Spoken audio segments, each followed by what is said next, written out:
Hello, हाय, जय जैन। आप सबका मेरे खुद के चैनल एस्ट्रो अयति पे बहुत बहुत स्वागत है। मैं हूं अनुज्ञा जैन और लेकर आई हूं एक नई सीरीज़। जिन लोग को भी देखना है कि आपका जुलाई महीना 2025 क्या कैसा है, क्या स्वागत लाएगा, आपके मेरे पुराने वीडियोस जाके देख सकते हैं। मैंने जुलाई महीने का राशिफल पूरा अपलोड कर चुका है। मैंने शॉर्ट्स में भी डाला है, जिनके पास टाइम नहीं है वो अपने शॉर्ट फिल्म में भी देख सकते हैं। ठीक है, अब मैं ये सीरीज लेकर आई हूँ सैटर्न रेट्रोग्रेड का। शनि अपनी वक्री चाल से चलेंगे 13 जुलाई से। ठीक है, 13 जुलाई से ये शनि वक्री हो रहे हैं 9:36 में, मतलब 9:36 AM पे, और ये आपके 138 डेज तक रहेंगे, 28 नवंबर तक। ठीक है, तो ये डेट्स हैं जब तक शनि वक्री रहेंगे। इनका क्या इम्पैक्ट रहेगा, पहले मैं जैसे हमेशा लेकर आती हूँ कि पहले मैं इंट्रोडक्शन देती हूँ कि शनि वक्री हो रहा है तो उसका मतलब क्या है। फिर उसके मैं 12 लग्नों पे अलग अलग वीडियोस ज़रूर लेकर आऊँगी। ठीक है, तो बिना देरी किए चलो अपन स्टार्ट करते हैं।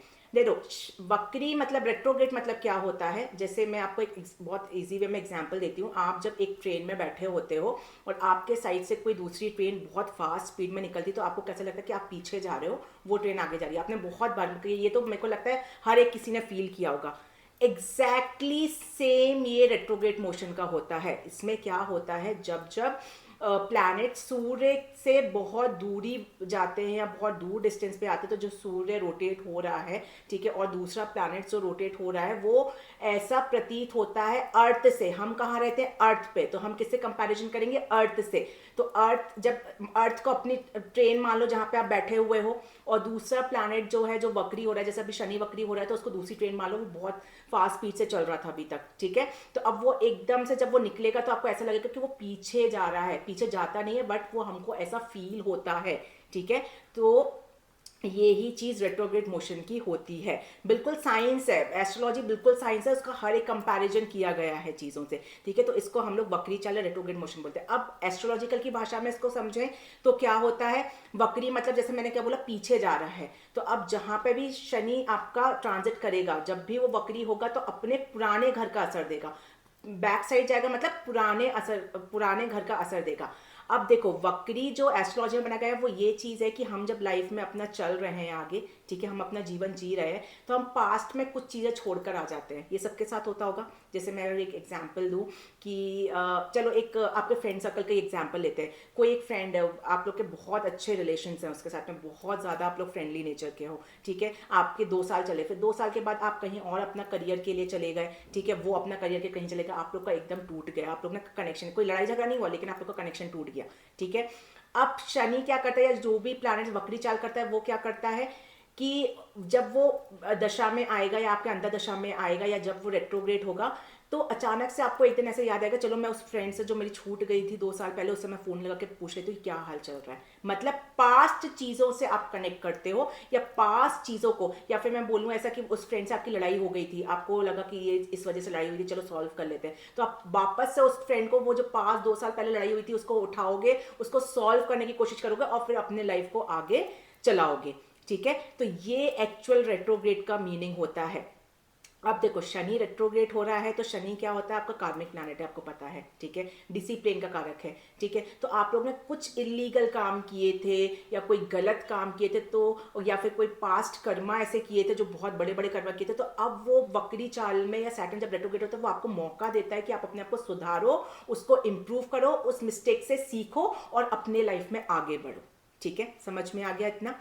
अब ये जो वक्री चाल होती है, जो रेट्रोग्रेड मोशन आपका होता है, ये किसके लिए बहुत अच्छा होता है, जिनका ऑलरेडी, जैसे मैं बोलूँ, जैसे ढैया चल रही है साढ़े साथी, क्योंकि साढ़े साथी और ढैया में इंसान बहुत ज़्यादा परेशान हो जाता है। ठीक है, लाइफ में क्या हो रहा है समझ में नहीं आता, तो वो अब एक स्टॉप लगाता है, शनि जो रेट्रोग्रेड हुआ है वो स्टॉप लगाता है, और बोलता है कि आपके साथ जो दिक्कतें आ रही थी उसको पहले एक बार क्रॉस चेक कर लो, इंट्रोस्पेक्शन कर लो कि आप उसको क्या कर सकते हो, कैसे आगे मूव कर सकते हो, फिर आगे का टेंशन लेके चलो। ठीक है, समझ में आ गया। अब इसको थोड़ा सा और डिटेल में समझते हैं। अब ये समझते हैं कि शनि कहाँ वक्री हो रहा है, किस हाउस में हो रहा है, तो कैसा इम्पैक्ट देगा। मैंने डेट्स आपको बता दिए, 13 जुलाई को हो रहा है। अब ये आपका अभी सैटर्न चल रहा है पाइसेस साइड में, जिसको हम लोग मीन राशि भी बोलते हैं, तो वहीं पे ही वो रेट्रोगेट आपका हो रहा है। अब मीन राशि क्या होती है, जल तत्वीय राशि है, वो वाटरी साइन है, आपका वाटर को बताता है।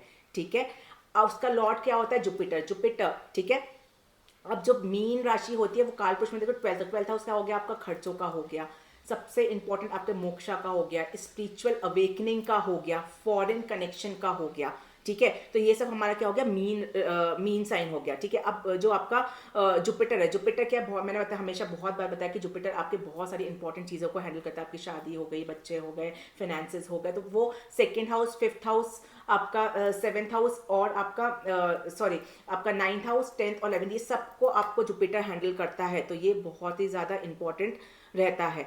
अब जब शनि वहाँ पे वक्री हो गया किसमें, वाटरी साइन में, जो जिसका लॉर्ड जुपिटर है पाइसेस में, तो क्या होगा, आप लोग सबसे इंपॉर्टेंट जो है, जो शनि आपको वक्री होकर देगा, क्योंकि ट्वेल्थ हाउस में कालपुरुष शनि के ट्वेल्थ हाउस में हुआ, आत्मचिंतन, आपको अपने अंदर झांक के देना पड़ेगा कि जो स्पिरिचुअलिटी आप बिलीव कर रहे हो वो क्या, वो आप सही डायरेक्शन में जा रहे हो।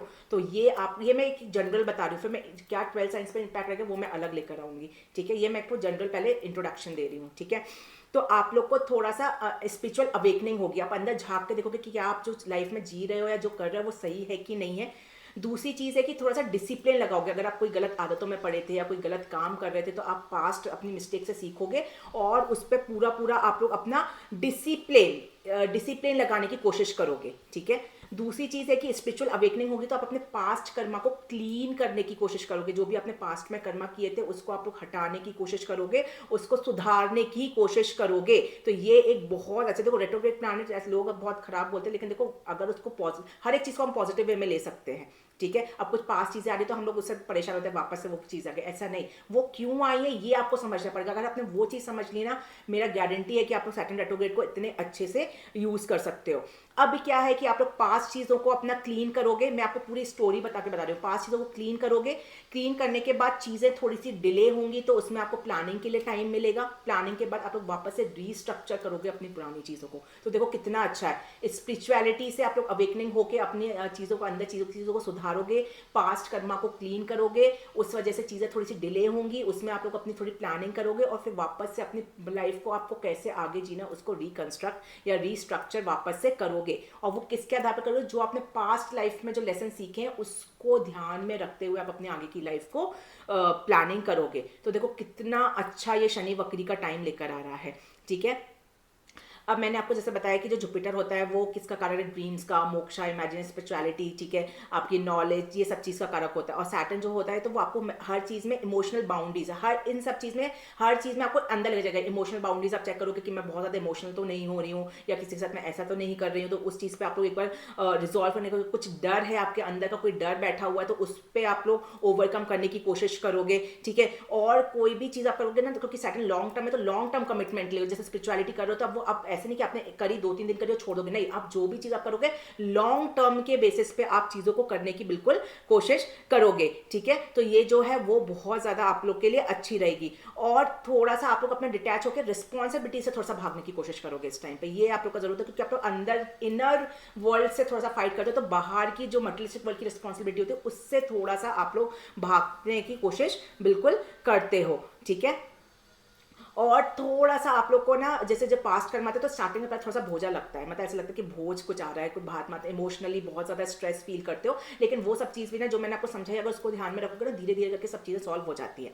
अब आता है कि रेट्रोग्रेड पर, अब मैंने बताया 12th हाउस में आपका सैटर्न वक्री हुआ है तो किसका असर देगा, 11th हाउस का देगा। कालपुरुष में 11th हाउस होता है सोशल नेटवर्किंग, तो मैं ये जनरल बता रही हूँ, इन जनरल बता। तो अब आप लोग क्या करोगे, अपने जो सोशल नेटवर्किंग है उसका क्रॉस चेक करोगे कि पास में उन्होंने क्या हेल्प की थी, किसने मुझे दुखी किया था, तो एक क्रॉस चेक आप लोग लगाने की कोशिश करोगे। मटेरियलिस्टिक वर्ल्ड की चीज़ों पे एक क्रॉस चेक लगाने की कोशिश करोगे कि वाह वो मैं यूज़ करता था कि वो चीज़ें ठीक थी कि नहीं थी, या मुझे उसमें कुछ नई चीज़ें करना चाहिए। तो ये सब चीज़ें जो सैटर्न वक्री हो रहा है पाइसेस में, ये सब रिजल्ट वो आपको देगा, ठीक है। ये तो इन जनरल इंट्रोडक्शन हो गया। अब मैं एक एक करके आप लोग को कैसे कैसे लग्नों पे क्या क्या असर देगा वो मैं आप लोग को बताऊंगी, ठीक। हेलो, हाय, जज नेम।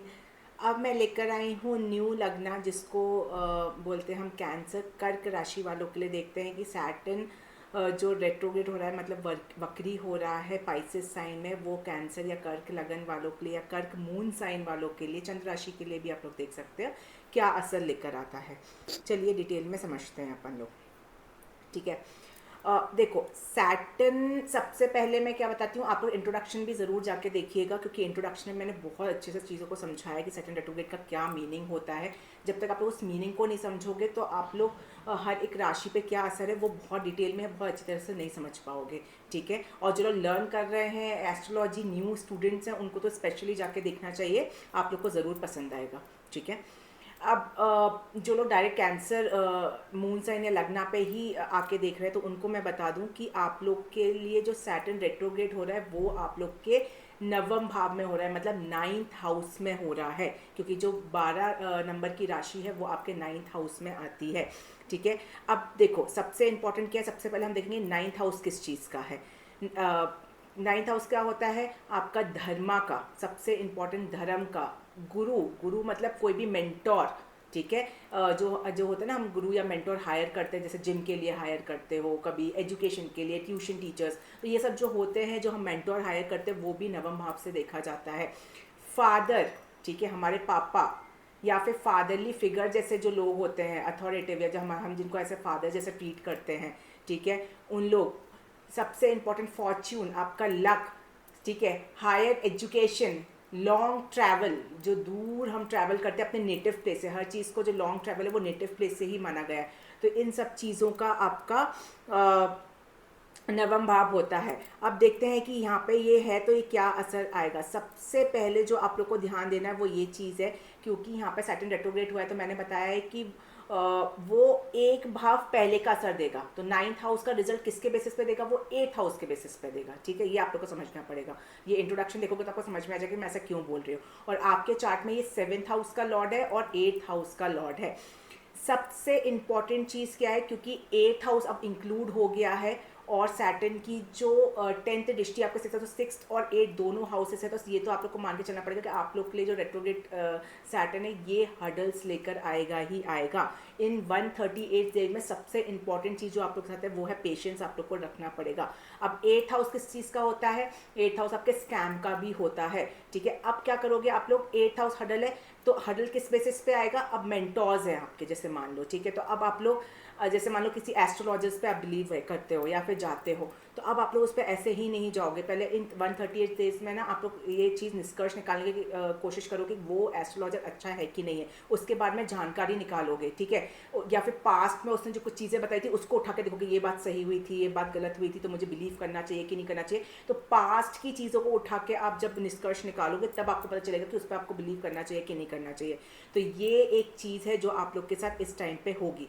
दूसरी इंपॉर्टेंट चीज़ क्या है, फादर के साथ में, फादर के साथ कोई पास्ट रिलेशंस खूब ख़राब रहे हों या पास्ट में फादर ने कुछ अच्छा नहीं किया हो, तो वो सब चीज़ें आपके माइंड में अब आ सकती है। फादरली फिगर के साथ में अगर ऐसी कोई चीज़ आपके साथ हुई है तो वो आप लोग के माइंड में आ सकती है। अब क्योंकि मैंने बताया कि 9th हाउस आपका धर्म का भी होता है, तो अब बिलीफ सिस्टम जो है ना, सैटर्न क्या होता है, थोड़ा प्रैक्टिकल प्लैनेट है, तो आप लोग का जो बिलीफ सिस्टम है वो अंधाधुंध है, जैसे जो बुक्स में लिखा हुआ है ना आप उसको बिलीव नहीं करोगे। अब इस रेट्रोग्रेड प्लैनेट में जो पास्ट में आपने लेसन सीखे हैं, लेसन कैसे, कर्मा आते हैं, कर्मा से आपने सेटबैक हुआ होगा, और तो आप लोग को मैं बता रही थी कि अब आप लोग ना अंधाधुंध बिलीव, आपके बिलीफ सिस्टम चेंज होंगे। बिलीफ सिस्टम कैसे चेंज होगी, आपने पास्ट में कुछ चीज़ की होगी, ठीक है, उस पर आप निष्कर्ष निकालोगे मेरे साथ ये हुआ था वो हुआ था, उसको प्रैक्टिकली देखोगे और फिर आप उस चीज़ को एक्सेप्ट करने की कोशिश करोगे, उस बेसिस पे अपनी स्पिरिचुअलिटी आप लोग बिल्डअप करोगे। जो कि बुक्स में लिखा हुआ है वो आप लोग अंधाधुंध फॉलो बिल्कुल भी नहीं करोगे, तो ये एक बहुत ज़्यादा आप लोग के लिए इंपॉर्टेंट पॉइंट है। दूसरी चीज़ है कि मैंने आपको ऑलरेडी बताया कि जो गुरु है या फादर है या मेंटोर है उन पर भी आप लोग अंधाधुंध बिलीव नहीं करोगे। थोड़ा सा उनके रिलेशंस का टेस्ट हो सकता है कि आपका साथ पेशेंस आपका चेक हो सकता है कि वो लोग आपके लिए अच्छे हैं कि नहीं है, या वो आपके लिए कर रहे हैं कि नहीं है, और वो सब जो होगा वो सब भी पास्ट की चीज़ों से ही बिल्कुल होगा। फॉरेन ट्रैवल या हायर स्टडीज़ की मैं अगर बात करूँ तो थोड़ी सी रुकावट आ सकती है। अगर आप लोग कोई शॉर्ट ट्रैवल कर रहे हो, कोई लॉन्ग ट्रैवल कर रहे हो, तो आप लोग पहले देख लेना, जैसे आप क्या होगा कि आप मानो करियर रिलेटेड या बिजनेस रिलेटेड आप फॉरेन जाते हो, तो आप लोग देखोगे कि मैं जाता हूँ तो वहाँ से मुझे बेनिफिट होगा कि नहीं होगा। मुझे देखो ये प्रॉब्लम्स क्यों आ रही है, क्योंकि मैं है कि एक हाउस पहले का भी दे रहा है 8th हाउस का, तो 8th हाउस का हर्डल्स का होता है, तो कहीं ना कहीं वो सब दिक्कत आप लोग को ज़रूर बिल्कुल देखने को मिलेगी। तो ये सब चीज़ें हैं जो आप लोग को बिल्कुल ध्यान में रखना पड़ेगा। अच्छा, सबसे इंपॉर्टेंट क्या है, अब मैंने बताया क्योंकि 8th हाउस भी इन्वॉल्व है, तो मान लो जैसे आप कहीं ट्रैवल कर रहे हो, तो मैंने बताया 8th हाउस एक्सीडेंट्स का होता है, तो थोड़ा सा आप लोग को ड्राइव केयरफुली करना है, सेफली करना है। हो सकता है कि फॉरेन ट्रैवल कर रहे हो तो मतलब आपका प्लान ही कैंसिल हो जाए या डिले हो जाए, तो वो सब चीज़ें बहुत ज़्यादा आप लोग के साथ पॉसिबिलिटीज़ हैं। अब फादर्स के साथ बात करूं या हायर करके, थोड़ा सा कार्मिक डेप्थ आप लोग के होंगे, कुछ पुराने आपके कार्मिक उनके साथ कुछ रहा होगा, तो वो भी चीज़ें अचानक से आ सकती है इन 130 डेज में, जो आप लोग को प्रॉब्लम क्रिएट बिल्कुल कर सकते हैं। थोड़ा सा आपको इस वे में भी ना सावधानी बिल्कुल रखनी पड़ेगी। अब एक बहुत इंपॉर्टेंट चीज़ है कि इस टाइम पे आप लोग को, जैसे मैं बोली कि 9th हाउस आपका लक का भी होता है, तो अब लक थोड़ा सा स्लो हो जाएगा। तो अब आप लोग क्या करोगे कि जैसे मान लो आप ऐसा पहले सोचते थे कि मेरा लक सपोर्ट कर रहा है, आज मैं कुछ मेहनत कर रहा हूँ, कल मुझे रिजल्ट मिल जाए, ऐसे नहीं। अब आप क्या सोचोगे, आज मैं मेहनत कर रहा हूँ, मेरा लक सपोर्ट करे और लॉन्ग टर्म में वो मुझे बेनिफिट्स देकर जाए। तो इस टाइप की आपकी इस टाइम पे सोच रहेगी, जो कि बहुत ज़्यादा आप लोग के लिए सपोर्टिव रहेगी। अब मैं एक चीज़ बोलूँगी कि अब आप लोग जो कुछ भी अगर सैटर्न रेट्रोग्रेड के टाइम पे कोई भी डिसीजन लोगे ना, तो वो हर एक एंगल से आप लोग निष्कर्ष निकालोगे कि मेरे साथ ऐसा हुआ था, पास में ऐसा हुआ था, उसके बाद कोई डिसीजन लोगे। और थोड़ा सा उसमें स्पिरिचुअलिटी या इंट्यूशन या फिर गट फीलिंग भी आपकी इन्वॉल्व रहेगी। आप आंख बंद करके कोई भी डिसीजन आप नहीं लोगे। अगर कोई भी ट्रैवल कर रहे हो तो आप लोग को ऐसी मतलब इम्पल्सिव डिसीजन लेके या ब्लाइंड फेथ करके किसी आपको ट्रैवल नहीं करना है, थोड़ा सा सोच समझ के ट्रैवल करना है। और अगर अवॉइड कर सकते हो इन दिन में तो अवॉइड करोगे तो बहुत अच्छा है। अब एक बहुत ज़्यादा इंपॉर्टेंट पॉइंट है, मैंने आपको बताया कि इसे 8th हाउस का भी असर देगा। तो 8th हाउस किस चीज़ का होता है, रिसर्च का। तो मान लो कुछ लोग ऐसे हैं जिन्हें पहले रिसर्च की होगी या पीएचडी कर रहे थे और उन्हें आधा करके पेपर्स अपने नहीं जनरेट किया और छोड़ दिया। कुछ डॉक्टर्स होंगे जो मान लो एमबीबीएस कंप्लीट कर लिया, पीजी का 1-2 बार दिया, उनका सिलेक्शन नहीं हुआ, उन्हें छोड़ दिया। अब इन 130 डेज डेट में अचानक से सडनली ऐसा हो सकता है, जिनका मतलब कैंसर या कर्क मून साइन और लगना है, कि अचानक से आपके माइंड में आ जाए कि मैंने वो जो रिसर्च छोड़ा था अब मुझे वापस उसको कंप्लीट कर लेना चाहिए। ठीक है, क्योंकि 8th हाउस का भी दे रहा है, ठीक है, और 9th। और ये सब चीज़ें कैसे आएंगी, स्पिरिचुअलिटी बेसिस पे। आप पुरानी बातों को सोचोगे, स्पिरिचुअलिटी बेसिस पे थोड़ा सा धर्म करोगे, मेंटोर हायर करोगे, कुछ गाइडेंस मिलेगा, कुछ गट फीलिंग्स आएंगी, उसके बेसिस पे ये सब चीज़ें होंगी। ठीक है, अब जो लोग पीजी दिए थे, अब उनका माइंड में चलो मैं वापस से पीजी देता हूँ और वापस से मैं एग्जाम क्लियर करने की कोशिश करता हूँ। तो ये सब चीज़ें आप लोग के साथ बहुत ज़्यादा आप लोग को देखने को मिलेगी। ये पॉइंट्स ऐसे हैं जो बहुत ज़्यादा इंपॉर्टेंट है और आप लोग को माइंड में रखना चाहिए। स्पेशली जो लोग रिसर्च करते हैं, जो लोग मेडिकल फील्ड में है, उन सब चीज़ों के लिए मैं ये सब चीज़ें आप लोग को बता रही हूँ। ठीक है, तो जैसे इंश्योरेंस का कोई काम करता है, ठीक है, अब मान लो पास में कुछ चीज़ें आपके कोई कस्टमर्स छूट गए होंगे, वापस से वो कस्टमर्स आप लोग के पास आ जाए, तो ये सब चीज़ें आप लोग को बहुत ज़्यादा मिलेंगी। और आपको जो भी ये क्लैरिटी मिलेगी ना, ये सब क्लैरिटी आपको अपने इस प्रैक्टिकल स्पिरिचुअलिटी के बेसिस पे ही मिलेगी। आप गट फीलिंग, इनसे क्योंकि 12th हाउस स्पाइसेस साइन में हो रहा है सैटर्न, तो वो क्या है, मोक्षा का घर है। ठीक है, तो हर चीज़ आपको मतलब सेल्फ से ही मिलेगी, कोई दूसरा सेल्फ रिफ्लेक्शन से ही मिलेगी या फिर कोई मेंटोर हायर करके मिलेगी। अदरवाइज वो ऐसा नहीं है कि कैसे भी मिल जाएगी। ठीक है, इस टाइम पे अगर आप लोग, जैसे मैंने आपको बताया कि आप 4 गुरु फॉलो करते थे, मैं एक एग्जांपल दूँ, 4 गुरु अगर आप लोग फॉलो करते थे, उसमें से आप लोग निष्कर्ष निकालोगे 5 चीज़ से ये चीज़ सही हुई थी, ये चीज़ गलत हुई थी, एक गुरु पे आप लोग बिलीव करना चालू करें। अगर उस गुरु के आप दर्शन करने जाते हो, उनसे कोई गाइडेंस लेते हो, तो वो गाइडेंस आपको लॉन्ग टर्म में बहुत ज़्यादा हेल्पफुल रहेगी। ये भी एक बहुत बड़ा इंपॉर्टेंट पॉइंट है। ठीक है, या फिर उनसे कोई स्पिरिचुअल गाइडेंस लेते हो, फिर या फिर कोई और चीज़ का मेंटोर है, जैसे मान लो अगर जिमिंग के लिए कोई मेंटोर हायर कर रहे हो, अपने 4 में से बहुत ज़्यादा डिस्कस किया कि ये अच्छा है, ये अच्छा है, जो आपको मिल गया, तो वो आपको ज़रूर आपको बॉडी ट्रांसफॉर्म करने में आपको बहुत ज़्यादा हेल्प करेगा। तो इस टाइम पे मैं बोलूँगी कि थोड़ा सा लोगों से डिस्कस करके, लोगों के बारे में पता करके, अगर आप कोई मेंटोर हायर करते हो ना 138 डेज में, जो भी मेंटोर हायर करोगे वो लॉन्ग टर्म में आपके साथ रहेगा और लॉन्ग टर्म के लिए वो आपको गाइडेंस ज़रूर दे के जाएगा, जो कि आपके लिए बहुत ज़्यादा इंपॉर्टेंट रहेगा। अब एक चीज़ आती है कि सैटर्न, मैंने आपको बताया आपके चार्ट में, मैंने आपको जैसे समझा दिया कि 8th हाउस का लॉर्ड है, 7th हाउस का भी लॉर्ड है। अब 7th हाउस का लॉर्ड है तो क्या है, 7th हाउस जो कि बिजनेस पार्टनरशिप, सबसे इंपॉर्टेंट पार्टनरशिप। तो अब बिजनेस पार्टनरशिप में लोग पास्ट में कुछ लड़ाई झगड़े हुए होंगे या किसी ने किया, तो वो सब आपके माइंड में आएगा, वो आपको डिस्टर्ब कर सकता है थोड़ा सा। तो थोड़ा सा आपको उनके साथ पेशेंसली डील करना है और थोड़ा सा सोचना है कि 138 डेज है, आपको क्लैरिटी मिलेगी कि उसने मुझे साथ ये गलत किया था। अगर आपको लगता है कि वो बिल्कुल भी चीज़ें मिस्टेक माफ़ करने लायक नहीं है, तो आप बिजनेस पार्टनरशिप को आपकी टूट भी सकती है और आप अपना खुद में इन्वॉल्व हो सकते हो बिजनेस में। और आपको लगता है कि चीज़ें माफ़ करने जाए, तो फिर आप अपने उनको कम्युनिकेट करके उन चीज़ों को सॉल्व करोगे और नए तरीके से अपने बिजनेस पार्टनरशिप को आगे बढ़ाने की कोशिश करोगे। तो ये सब चीज़ें भी आप लोग को दिखने मिलेगी। सेम, क्योंकि 7th हाउस आपका मैरिड कपल्स का भी होता है, तो जो शादीशुदा है ज़िंदगी में, उसमें अगर हस्बैंड वाइफ का है, वाइफ हस्बैंड का, तो जो एक दूसरे का है, तो आप लोगों के लिए भी मैं सजेस्ट करूंगी कि अब ऐसा होगा कि पास्ट में अगर मान लो आपके पार्टनर ने कोई मिस्टेक की थी तो वो सब चीज़ें आपके माइंड में बहुत आएगी, तो आपको वो चीज़ें बहुत डिस्टर्ब कर सकती हैं।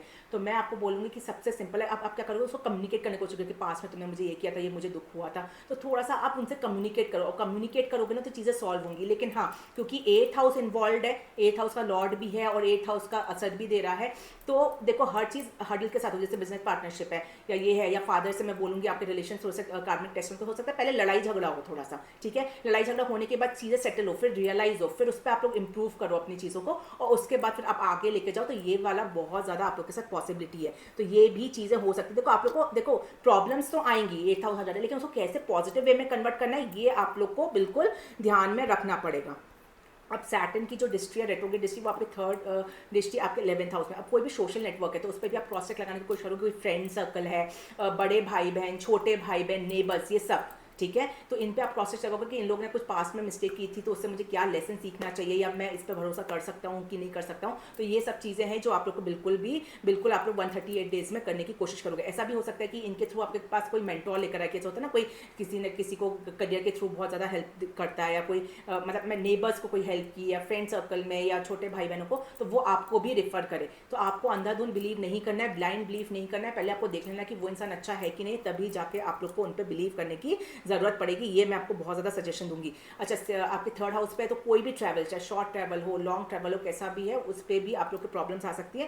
थोड़ा सा आप लोग को सावधानी रख के वो सब चीज़ें आपकी करनी है। सबसे इंपॉर्टेंट है जो 10th दृष्टि आपके 6th हाउस में पड़ रही है। अब 6th हाउस में क्या है, कुछ एनिमीज आपको परेशान कर सकते हैं, जो पास्ट में एनिमीज आपके रहे होंगे वो अचानक से वापस से आ सकते हैं, या फिर कुछ जिन पे आप बहुत ज़्यादा भरोसा करते हैं उनकी असलियत आपके सामने आ सकती है और वो आपके एनिमी बन जाए, तो ये भी बहुत ज़्यादा पॉसिबिलिटी रहेगी।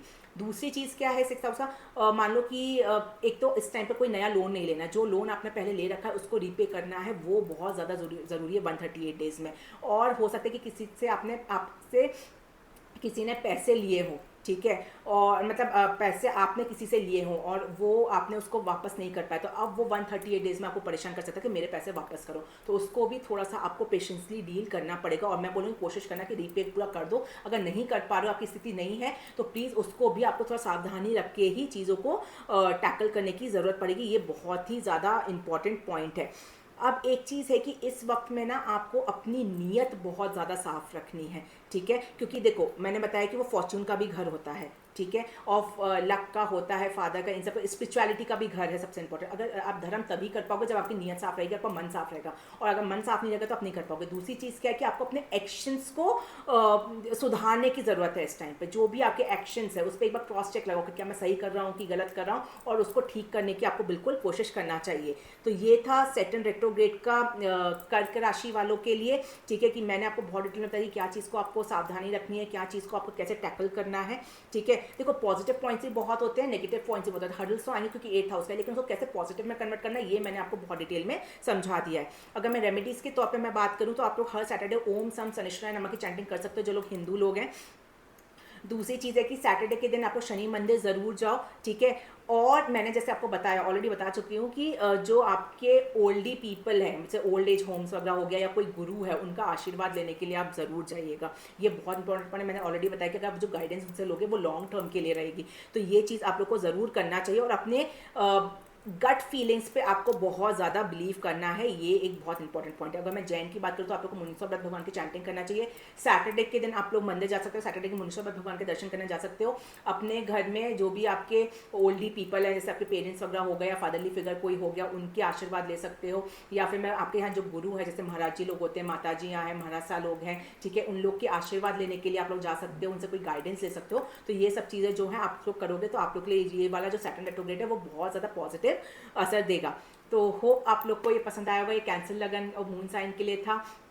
अगर कोई भी आप लोग का डाउट है तो आप लोग उनको कमेंट बॉक्स में मैसेज कर सकते हो, मैं आप लोग का उस चीज़ का रिप्लाई कर दूंगी, ठीक है। Thank you.